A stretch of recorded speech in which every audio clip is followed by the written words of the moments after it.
rendu de la 38e réunion du Conseil de ministres. Le président de la République, chef de l'État, a présidé ce vendredi 4 avril 2025 à la Cité de l'Union africaine, la 38e réunion du Conseil de ministres. 5 points étaient inscrits à l'ordre du jour, à savoir 1. Communication du président de la République, chef de l'État. 2. Points d'information. 3. Approbation d'un relevé des décisions du Conseil de ministres. 4. Examen et adoption des dossiers. 5. Enfin, examen et adoption de textes.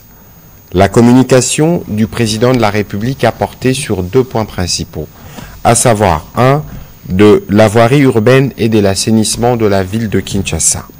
Le président de la République a commencé par rappeler que lors de la 29e réunion du Conseil de ministres, tenue le 24 janvier 2025, il avait fait état de sa visite d'inspection de travaux d'assainissement et des voiries réalisées autour du grand marché dans le cadre de la modernisation de la ville et de l'amélioration des conditions de vie de ses habitants. À la suite du constat fait, il avait indiqué que tous les travaux de construction, des réhabilitations de la voirie devraient se faire dans un esprit de durabilité, en veillant à ce que nos villes, particulièrement celle de Kinshasa, la capitale du pays, soient prêtes à affronter les défis urbains du futur. À l'occasion, le ministre d'État, ministre des Infrastructures et Travaux publics, le ministre des Finances ainsi que le gouverneur de la ville de Kinshasa ont été engagés à s'appliquer activement dans la finalisation dans les délais et le suivi permanent de tous les travaux dans une collaboration étroite afin de garantir le bon déroulement des projets d'infrastructure tout en assurant une gestion rigoureuse des ressources y allouées. En dépit des efforts déployés, les défis à relever pour la ville de Kinshasa sont énormes. Face à la dégradation de sa voirie et de son système d'assainissement, cette situation entrave gravement la circulation des habitants et impacte leur qualité de vie. Pour parer à cette situation de dégradation, il est impératif que le gouvernement central et le gouvernement provincial de Kinshasa agissent rapidement en prenant des mesures afin de permettre à la population quinoise de vivre dans un environnement sain et accessible. Ainsi, le président de la République a invité Madame la Première ministre à mettre en place une commission ad hoc qui devrait être composée des membres de son cabinet, des différents ministres concernés ainsi que du gouverneur de la ville de Kinshasa afin d'évaluer de manière exhaustive l'état de la voirie et de l'assainissement. Il apparaît nécessaire qu'un mécanisme d'évaluation périodique soit mis en place afin de s'assurer de l'effectivité des travaux. L'objectif de cette commission sera de formuler des recommandations concrètes et de proposer des mesures d'urgence pour remédier à cette situation déplorable. Le président de la République a insisté pour que les mesures à prendre comprennent des solutions durables qui permettront non seulement de restaurer les infrastructures existantes, mais aussi de prévenir de futures dégradations. Le deuxième point de la communication du président de la République a porté sur l'affectation de nouveaux magistrats. Le président de la République est revenu sur l'offre des services de magistrats qui, depuis plusieurs années, était en deçà de la moyenne universellement admise. Car pour un pays comme le nôtre, avec une population d'environ 100 millions d'habitants, il était inadmissible que nous n'ayons il y a peu qu'environ 3000 magistrats. Pour combler les déficits d'effectifs constatés et pour garantir l'accès de nos concitoyens à la justice, le gouvernement avait dans la suite de ses instructions procédé en 2022 au recrutement sur concours de 5000 nouveaux magistrats, aussi bien civils que militaires.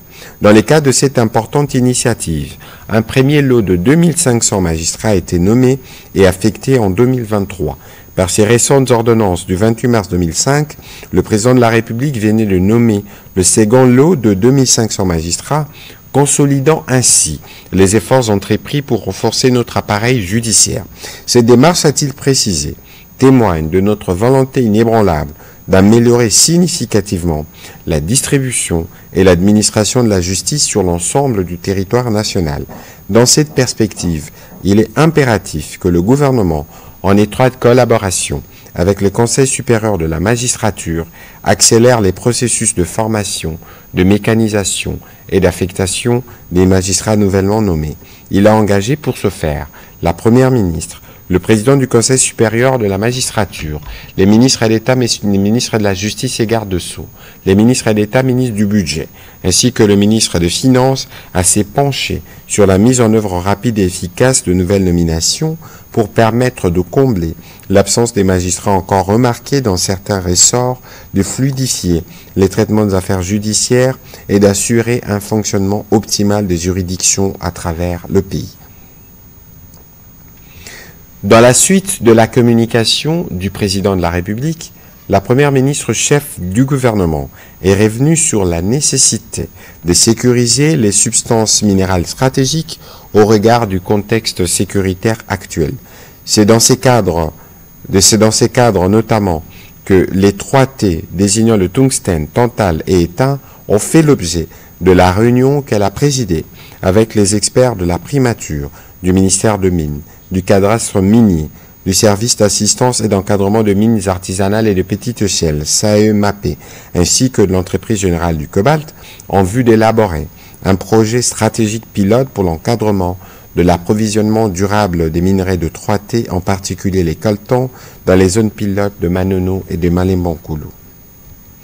L'autre point abordé par la première ministre chef du gouvernement concernait la nécessité de développer des projets le long du corridor de Lobito. Le gouvernement italien a lancé à ses propos une nouvelle approche de partenariat avec le continent africain qui incarne le changement conceptuel vers de partenariats mutuellement avantageux tel qu'inscrit dans le plan Mattei qui privilégie l'identification conjointe de priorités avec les partenaires africains. Les questions relatives aux infrastructures de connectivité, notamment les cas du corridor des Lobito, ont été abordées. À ces sujets, plusieurs pays africains disposent déjà des projets intégrateurs. Ainsi, la Première ministre a demandé au vice-premier ministre, ministre de Transport, et au vice-premier ministre, ministre du Plan, chacun ce qu'il concerne, de superviser et d'accélérer les processus d'élaboration des projets des développements le long du corridor de Lobito dans notre pays. Ils seront accompagnés par le ministre d'État, ministre de l'Agriculture, celui de l'Industrie et PME, du Commerce extérieur, des postes de télécommunications et numériques, de ressources hydrauliques et électricité, ainsi que le ministre délégué près le ministre de l'Urbanisation chargé de la politique de ville, chacun suivant son domaine de compétences. Au deuxième chapitre du Conseil de ministres de ce jour, relatif au point d'information, la vice-ministre de l'Intérieur a passé en revue l'État et l'administration du territoire. L'état d'esprit de la population demeure calme, a été marqué spécifiquement par l'attente de la population quant à la poursuite des discussions à Doha pour une paix durable dans la partie est de la République démocratique du Congo. L'aggravation de la situation humanitaire des déplacés dans les zones sous contrôle terroriste et les forces rwandaises. Sur le plan sécuritaire, il a été déploré des cas de démolition du patrimoine immobilier de l'État et des actes de spoliation d'une part et d'autre part l'enrôlement forcé des jeunes dans les groupements LUI par la coalition M23 RDF dans la province du Sud Kivu. Dans la province du Nord Kivu, par contre, il a été signalé des actes graves de violation de droits humains, des pillages et des braquages des institutions financières, dont Soficom. À Kinshasa, il a été fait état des déplacements de population dans la commune de Maluku en provenance de Bolobo consécutifs au conflit entre les Teke et les Nounous. Ces déplacés viennent de villages et localités de Bonkui, Mokayambu, Mayala et Samukoro. Au chapitre de sinistres et des catastrophes, la vice-ministre de l'Intérieur a fait l'état des intempéries signalées dans les provinces du Olomami et du Congo central, ainsi que les faits d'incendie enregistrés en Ituri et à Kinshasa. Pour sa part, le vice-premier ministre, ministre de l'économie nationale, représentant le vice-premier ministre, ministre de la Défense, a informé le membre du Conseil de la situation des opérations sur le terrain et a indiqué que celles-ci progressent significativement dans les zones touchées par les violences armées. Il est revenu notamment sur la coordination des opérations conjointes FARDC-UPDF dans la traque des ADF et des groupes armés en Ituri et dans le grand nord du Nord Kivu, ainsi que l'affaiblissement de capacités des nuisances des Mobondo dans la zone occidentale de notre pays. Plus spécifiquement, Il a fait savoir que sur le front du Grand Nord, les dispositifs établis par les FARDC a permis de contenir les RDF M23 au sud des Loubérons. Situation épidémiologique. Le ministre de la Santé, Hygiène et Prévention sociale a présenté la situation épidémiologique en République démocratique du Congo, essentiellement liée au Mpox et au choléra. En ce qui concerne les Mpox, par rapport à la semaine précédente, la tendance à la 12e semaine est marquée par une diminution de cas suspects. Quant au choléra, comparé à la semaine dernière, la tendance à la 12e semaine est marquée par une hausse du nombre des nouveaux cas. Cette tendance à la hausse est observée dans 5 provinces, à savoir au Katanga, au Lomami, Lualaba, Nord Kivu et Sud Kivu. Sur un autre point, le ministre de la Santé a également fait le point de manière particulière sur la situation sanitaire dans les zones sous occupation. Ainsi, dans le Nord Kivu, du 25 mars au 1er avril 2025, 3 nouvelles admissions des blessés par balle ont été enregistrées dans les formations sanitaires de Goma et aucun décès. Du point de vue épidémiologique, au cours de la 12e semaine, il a été enregistré 272 cas, dont 59 cas confirmés de Mpox et 214 cas suspects de rougeole ont été notifiés, aucun décès.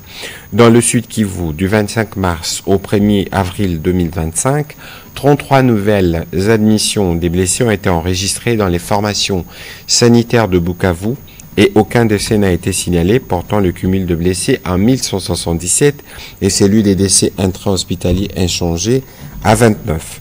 À propos des maladies épidémiologiques, à la 12e semaine, 485 cas suspects de Mpox ont été notifiés et aucun cas de décès n'a été signalé.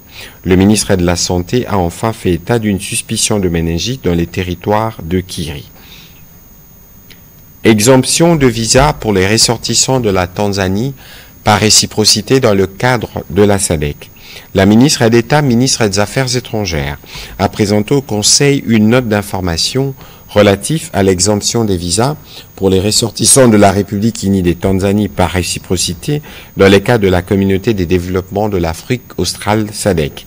Elle a signalé que dans le cadre de l'exemption des visas pour les ressortissants de pays de la SADC, la République unie des Tanzanie a depuis le 6 septembre 2023 modifié sa loi sur la réglementation de l'immigration en insérant la République démocratique du Congo parmi les pays dont les ressortissants sont exemptés des visas à l'entrée de la Tanzanie. Au nom du principe de réciprocité et dans les soucis de consolider les liens de coopération entre nos deux États, ainsi que la libre circulation au bénéfice de nos peuples respectifs, le ministre des Affaires étrangères venait de notifier la partie tanzanienne de l'acceptation par le gouvernement de la République démocratique du Congo de l'insérer parmi les pays dont les ressortissants sont exemptés des visas dans l'entrée du territoire congolais, et ce en conformité avec l'article 5.d du traité de la communauté de développement de l'Afrique australe. Le Conseil a pris acte de cette note d'information. Au 3e chapitre du Conseil de ministres de ce jour, relatif à l'approbation d'un relevé des décisions, les conseils de ministres a approuvé les relevés des décisions de la 37e réunion du Conseil de ministres tenue le 28 mars 2025. Au 4e chapitre du Conseil de ministres de ce jour, relatif à l'examen et à l'adoption des dossiers. 4 dossiers ont été soumis à examen. Le premier concerne la spoliation et les contrats léonins des concessions du ministère de l'Environnement et du Développement durable dans les communes d'Elantsele et de Gombe. La ministre d'État, ministre de l'Environnement et du Développement durable, a soumis au Conseil les dossiers relatifs à la spoliation et contrats léonins des concessions de son ministère dans les communes de la Gombe et d'Elantsele. Il s'agit particulièrement de la réserve naturelle intégrale dénommée Parc Président Mobutu dans la commune d'Elantsele, la pépinière de Kimpoko, la station météo dans la commune de Ngaliema, la pépinière de Bandalungwa, la concession du ministère de l'Environnement et du Développement durable sur le boulevard du Palais de la Nation dans la commune de la Gombe. À la suite des irrégularités observées, l'équipe des missions a formulé entre autres recommandations de suspendre pour les sites de la Gombe à titre conservatoire les travaux de construction en cours, inviter la société Simokin en vue d'une réévaluation de la convention de partenariat. Pour les sites d'Élincélé, la même décision, suspendre à titre conservatoire les travaux qui ont été engagés. Le président de la République, qui a été particulièrement attentif sur les sujets, a ordonné la suspension des travaux sur tous les sites en attendant que toutes ces questions puissent être éclairées. Après débat et délibération, ce dossier a été adopté. Dossier relevant du secteur de la culture, art et patrimoine. La ministre de la Culture a soumis au Conseil 2 dossiers pour examen et approbation. Le premier concerne la situation de la gestion collective des droits d'auteur et des droits voisins.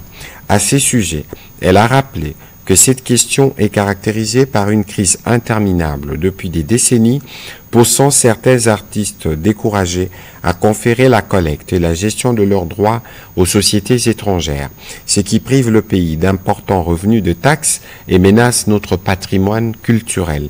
Dans la recherche d'une solution durable, une commission spéciale instituée en décembre 2024 a étalé ses activités sur cette séance de concertation avec toutes les parties prenantes au conflit, identifié le problème et a formulé 8 principales recommandations, parmi lesquelles la récupération du monopole accordé aux structures privées, en parenthèse coopératives, et l'attribution à une structure étatique à créer, en l'occurrence une structure étatique à créer, à l'instar de plusieurs pays africains et à diriger par des personnes désignées en fonction d'un critérium prenant compte de la bonne gouvernance, l'éthique, l'expertise en la matière, l'expérience dans la gestion.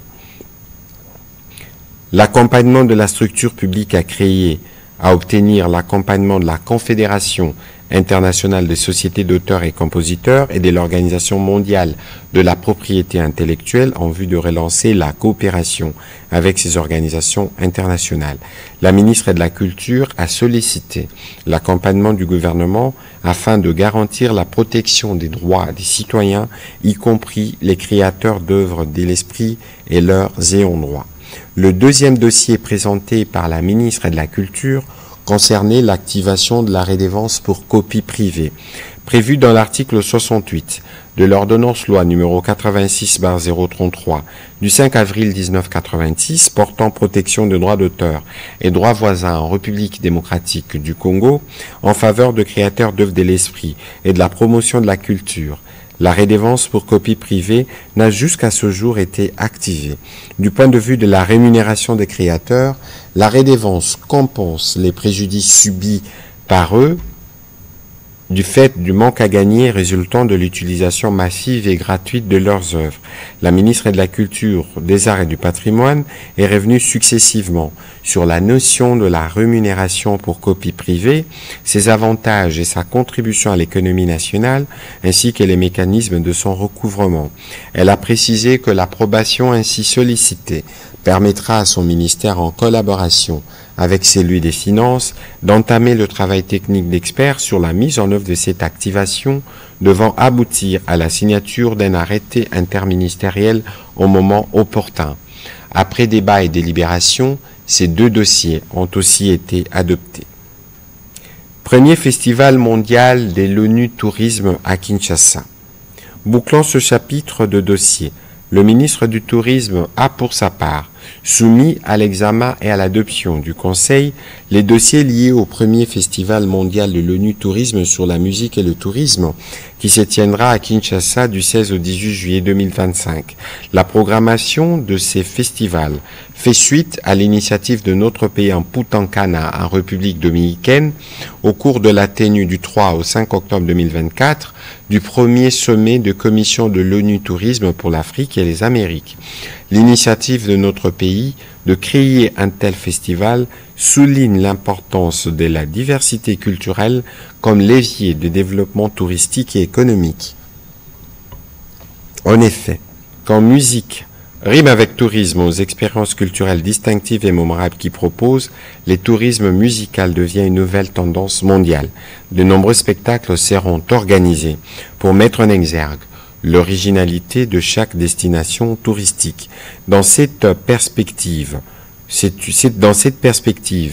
premiers festivals représentent une belle opportunité non seulement pour mettre en lumière le lien profond entre la musique et le tourisme, mais surtout de mettre en exergue tout en la valorisant la rumba congolaise devenue élément emblématique du patrimoine culturel immatériel de l'UNESCO depuis décembre 2021. Il promet donc d'être un lieu par excellence de rencontre des peuples et de leurs cultures si diversifiées venues du monde entier. Après débat et délibération, le Conseil a aussi adopté ces dossiers. Au dernier chapitre du Conseil de ministres de ce jour, relatif à l'examen et à l'adoption de textes. 3 textes. Le premier, projet des décrets relevant du secteur de transport. Le vice-premier ministre, ministre de Transport, a soumis au Conseil pour examen et délibération le projet de décret portant fonctionnement d'un système d'échange de renseignements préalables concernant les voyageurs et des données des dossiers passagers en République démocratique du Congo. En effet, dans le cadre de la lutte contre les terrorismes, le Conseil de sécurité des Nations Unies a adopté en 2017 la résolution 2396 qui, en son paragraphe 12, demande aux États de mettre en place les moyens de collecter, de traiter et d'analyser les données des dossiers de passagers et de veiller à ce que ces données soient communiquées à toutes les autorités nationales compétentes aux fins de prévenir, de détecter et d'instruire les infractions terroristes et les voyages de terroristes. Ces systèmes étant devenus des normes, ils sont obligatoires et s'imposent à tous les États membres de l'OACI dans la République démocratique du Congo. Les systèmes de renseignement préalable concernant les voyageurs est un système de communication électronique permettant de recueillir et de transmettre aux organismes de contrôle frontaliers avant le départ ou l'arrivée du vol les éléments des données exigés collectés lors de l'enregistrement et de les mettre à la disposition des agents de première ligne à l'aéroport d'entrée. Ces systèmes permettent entre autres de fournir les informations sur l'identité des voyageurs, aider à identifier les personnes déjà connues comme celles d'une liste de surveillance de personnes recherchées, contribuer à améliorer le contrôle des frontières et à lutter plus efficacement contre l'immigration clandestine, réduire la charge de travail des agents de la gestion de frontières grâce à l'utilisation de nouvelles technologies. Après débat et délibération, le Conseil a adopté ces textes. Projet des décrets relevant du secteur de l'économie nationale. Le vice-premier ministre, ministre de l'économie nationale, a soumis au Conseil pour examen et délibération le projet des décrets modifiant et complétant les décrets numéro 8/10 du 7 mai 2008 portant création, organisation et fonctionnement du Fonds des régulations économiques. Il s'agit d'une réponse à la nécessité de renforcer les mécanismes de stabilisation de prix et de garantir l'approvisionnement régulier du pays en produits de base. En effet, le Fonds des régulations économiques a pour mission d'assister les gouvernements dans sa politique d'approvisionnement régulier du pays en produits de base et des stabilisations de prix en visant spécifiquement la réduction de la dépendance du pays vis-à-vis des importations de dits produits et l'atteinte de l'autosuffisance alimentaire. Après débat et délibération, ce texte a été adopté. Dernier texte soumis à discussion, projet des décrets relevant du secteur de mines. Le ministre de Mines a soumis au Conseil pour examen et délibération le projet des décrets fixant les modalités de la création et de la gestion des zones de recherche géologique. En effet, dans le cadre de travaux d'assainissement du fichier cadastral entrepris en vue d'assurer la conformité à la législation minière en vigueur, il a été procédé au retrait d'un certain nombre de droits miniers et des carrières. Suivant les dispositions de l'article 290, alinéa 2 et 3 du Code minier, c'est les règlements miniers qui fixent les modalités de la création et de la gestion des zones réservées à la recherche géologique. Il s'avère qu'aucune disposition du règlement minier n'a précisé les modalités de création et de gestion des dites zones. Cette carence paralyse fortement les activités du cadastre minier qui est tenu en vertu de l'article 563, alinéas 5 et 6 du règlement minier, de reporter ces zones sur la carte des retombées minières sous le nom de zone des recherches géologiques ZRG et de préciser un numéro cadastral ainsi que le nombre des cahiers y afférents. Il s'ensuit que l'absence de règles des créations et des gestions des ZRG ne permet pas non seulement au CAMI d'accomplir pleinement ses missions, des gestionnaires du domaine minier ainsi que des titres miniers de carrière, mais aussi au Service géologique national du Congo, de réaliser ces activités d'investigation et d'études. Cela appelle que cette insuffisance soit rencontrée par un décret qui précise et réglemente ces secteurs de mines. Après débat et délibération, les conseils a approuvé ces projets de décret. Commencé à 16h12, la réunion du Conseil de ministres a pris fin à 18h44. Je vous remercie.